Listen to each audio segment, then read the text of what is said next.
are you really over? For people who don't know, Chloe's on Saturday Night Live. Woo! Woo! I've been to two parties. You said that. You dropped that I did earlier. say that. Well, it wasn't even mean it for it to be. What's up with that? Oh yeah. And then it kind of was. Yeah. I was going to the laundromat, and she said, "Whoa, you look a lot better without your glasses." And I was like, "Okay, well, I just left them at home. Like they're pretty permanent You wear fixture." them a lot. And then I swear, immediately she went, "Wow, gray in your beard. What's up with that?" Okay. What's up with that? What's up with that? Well, my body is getting worse. And I thought about leaning into it, and then I said, I was gonna go ooh wee. I mean, that would have been a big moment for us. But I wasn't sure if I should talk Could we get it clean yet. right now? Yeah. All right. Ooh wee. Perfect. We will. I thought you were going to say, what's up with that? Oh, okay, go again. Oh, okay. Ooh wee. What's up with that? Wow. What's up with that? Cool. You hear that? He'll be happy I did that. Have you become, because I saw you at one party, I've seen you at two, I've been to two parties, and one, it was just very funny because I saw you very much like you're ready to go home. You were done with work. Yeah. And are you completely over, do you still get starstruck by anyone, or is it done? Oh. Have you become numb to see? You're like, I see. I don't think I'm numb at all. I feel like I have that moment probably on a Sunday after the week is over and being like, oh my God, I can't believe I did that. Yeah. That's that person. That's Sure. that person that I know. But I feel like maybe the exhaustion kind of takes over and like everyone is just really like an old, exhausted person at the end of the day in those halls where it's just like, oh yeah, hey. Yeah. What's the peak day of, oh my God, I need to go to sleep? Honestly, I feel like a lot of people would say Tuesday just because it's like you write all night. Or like, you get there kind of early, you try and make sure you plan your ideas, and then you just write for a really long time, different stuff with people until like the wee hours. But honestly, after that, then you wake up early on Wednesday and you edit stuff, and then there's a table read of like 40 sketches that you read for hours and hours and hours. And you're nervous and you're high. It's high energy, highs and lows, like a lot. And then afterwards, we wait for probably an hour or an hour and a half, and then script picks comes out. And then if your sketch gets picked, then you work on like, the set and the costumes and whatever. Like you tell the people who are the head of each of those departments what you want your sketch to look like, and et cetera. And then you go home.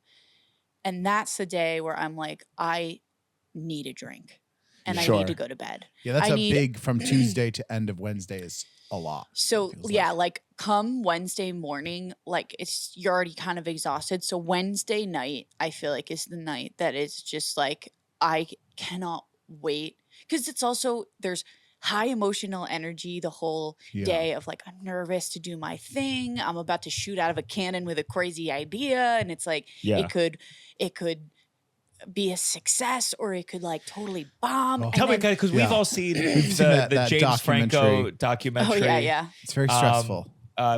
Please, nothing about how innocent he is, Russell. And there's a moment there's a moment where Casey Wilson has to basically do a scene with singing. Yes. And she's got to do it to the end. And a brilliant. Casey Wilson Casey Wilson is brilliant. She's so funny. She's so funny. But like it's such a it's so real that it's like one of those things you're like, oh man, that feeling of like, God, that I don't envy. Yeah. Is it randomized? Are you could be in the first sketch, or are you like at the bottom of the sketches? So they usually arrange them. They arrange them very meticulously. And with that being said, I am often very late. They meticulously put you last or second to last. Which is always like really tough. Yeah. How long is a session, by the way? No, because you're reading like 60, 50, 60 sketches, all right? these 40, yeah. So there's 20, we read 20, and then we have like 10, 15 minute break, and then we read 20 more. How long? And Jesus Christ. Hours. It's hours, and everyone is, it's like, you got to poop your pants before, and then that kind of doesn't end until after, like that just kind of energy that's just like Yeah. But usually the first couple sketches are a mixture of like something that's kind of could be a cold open Sure. of sorts, either like a political thing or like a sports broadcast thing about, I don't know, football, whatever. Just usually like a group kind of piece that's like, oh, this is a could be a cold open type thing. And then right after that is the monologue, like the first draft of the monologue. Sure. And there's certain things that we clap for at the table, like before, like Lauren reads all the stage directions and he'll go, like home base, Emma Stone, and then we clap at the table and she's like, hey everybody, I'm Emma Stone, and then she starts the thing. Yeah. And then we clap after the monologue is over. So there's like a lot of energy at the beginning of like, we're starting built-in energy. Yeah, it's and I love built-in energy. If that's something It's you need to know about me, It's helpful. I love built-in energy. Yeah. I do a lot of music on the show. Not all of my sketches that I bring to table are music, and some of them are just regular plain ass sketches. But when I do write a music piece, me and this writer at the show, Mike DiCenzo, we call him Deech, and we wrote this sketch for Wig Week that was really silly and stupid and super fun, but we didn't start writing it until like 1 a.m. because we were like ditching other ideas, and then we started writing this one, and it was like cracking us up in the middle of the night, kind of crack you up kind of thing. Yeah. And we're like, well, this could be anything. Like the whole night after that, we were like, it could be anything. Yeah. It could be anything. And then the whole day after, like editing and we were like, oh, what could this be? And then we made up a thing, because at the end of each half, everyone claps, and then like it's either break or we're done. Yeah. And so usually they put music pieces at the end of half, and so we go #gotta clap. Yeah. So it's like even if whatever happens, there is never the deafening silence that sometimes happens after like a weird bomb or something. It's just a #gotta clap. Yeah. So They didn't do over. Like, just be clear, this is just because it's the end, not for that. Yeah. Now with the music ones, like you have that obviously that one this season was amazing. The Orphan is so funny. With writing the like music part of it, is that you like because I know there's obviously there's a music department. How does that work in terms of like, because that would be the fear of like, we have to write this tonight and we have to write the music for it, and like, cause then you're gonna have to perform. Like, how does that work at the next, So I pretty much wrote all the music for that sketch. Just like on Tuesday, I was sort of fiddling with a melody like earlier on Tuesday of how to like fit in the content, and I'm like, whatever the melody is going to be. And then Eli is our music director there, and he's just the best. He's been there for so many years, and he's been the music director for like some songs that you're like, oh fuck, that's awesome. The Comeback Barack, the like Dick in a Box, like just like all these kinds of things. And so, you knock on his door and you're like, hey, I have a music thing. And he's like, sweet. Or maybe he'll come knock. Usually he's like, music thing this week, I do like a lot.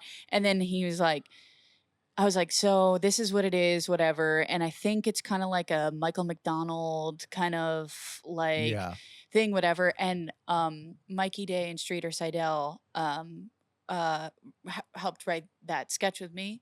And they hadn't seen, like, I wrote a first draft of it and sent it off to them. And they have a million stuff to do because Streeter is like a head writer and whatever. And so they just saw the script and they never heard the song. And they kind of assumed it was just like a pretty little song of like an Annie type, like, oh, na, what's so wrong with me? And I was like, and when we got there for, so I worked on the music with Eli, and then I worked on the script with Streeter and Mikey, and they kind of didn't cross paths until we got to table, and I'm sure that I don't know when it was during table, but I'm sure it was second half, like bottom of the ninth kind of thing.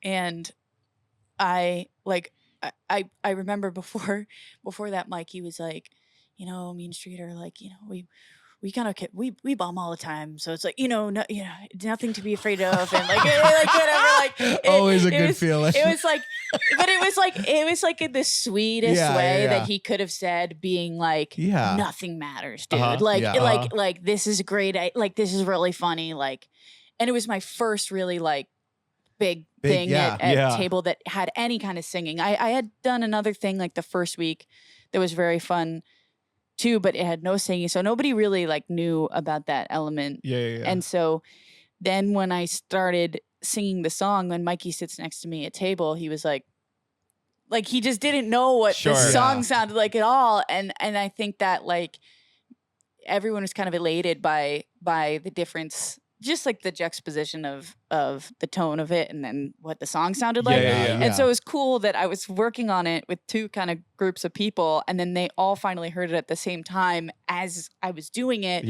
And so it's as crazy and chaotic as that, is like, oh, you'll see when we, like and when could we you get feel there. at the table, you're like, fuck yeah, this is gonna be a banger? I would say at the first moment I did that, like started singing and everyone got really excited.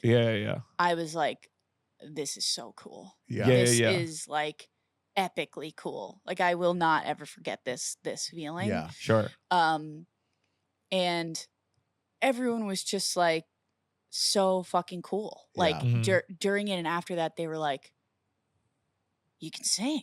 And then kind of like gears started turning for people, I think, in a way, because I hadn't done it. And not a lot of the people watch the auditions. So they don't know really what you're coming at it with, you know, like they don't know your angle right away. So have you worked on your We Miss You Biden song for after the election? I'm really gunning for Comeback Biden. Comeback Biden. Come back to life, Biden.